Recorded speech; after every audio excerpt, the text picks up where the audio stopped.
nutrita con la buccia del pomodoro?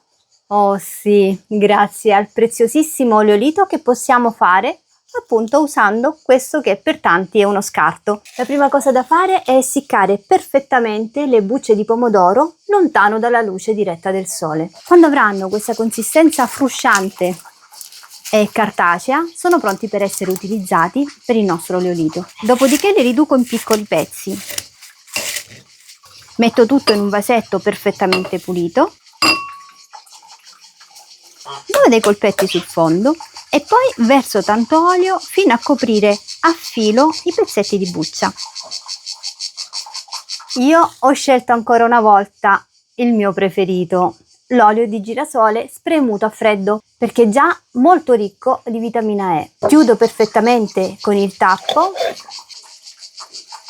E adesso a te la scelta, 2 metodi di macerazione. Se ami la tradizione, allora l'esposizione al sole. Se invece ti piace un processo più rapido e moderno, allora possiamo optare per l'essiccatore, che ci permetterà di avere una temperatura costante, ben monitorata, per un tempo ben preciso. Se opterai per la via tradizionale, non ti resterà che proteggere il vasetto con del cartone, della carta stagnola, un tessuto molto pesante. L'ideale è la lana infiltrita dei vecchi maglioni, che abbia però un colore scuro, ed esporlo per 3 settimane alla luce del sole. Se invece opterai per l'essiccatore, ma andrà benissimo per esempio una yogurtiera, basterà scegliere un programma a 50 gradi e prolungare la macerazione per appena 8-10 ore. Sia che tu abbia scelto il metodo tradizionale che quello moderno, dopo questo tempo di macerazione l'oleolito è pronto per essere filtrato, imbottigliato e conservato al buio e al fresco. Otterremo un oleolito dal colore intenso, ottimo come siero notte,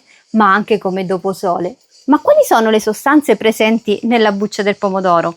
Sicuramente i carotenoidi, tra cui spicca il licopene, un potentissimo antiossidante che aiuta anche la pianta del pomodoro a proteggersi un po' dai raggi UV. E poi abbiamo la vitamina E, ma anche i fitosteroli e delle celle naturali lavorano in sinergia per il benessere della nostra pelle, proteggendola dagli stress ossidativi anche derivanti da un'esposizione prolungata del sole, e anche a prevenire le rughe.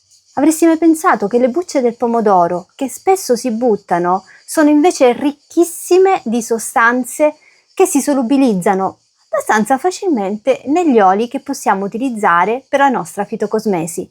E tu? Come le usi le bucce dei pomodori? Salva il video per non perderlo e seguici per vedere poi come utilizzarlo. Ciao, alla prossima!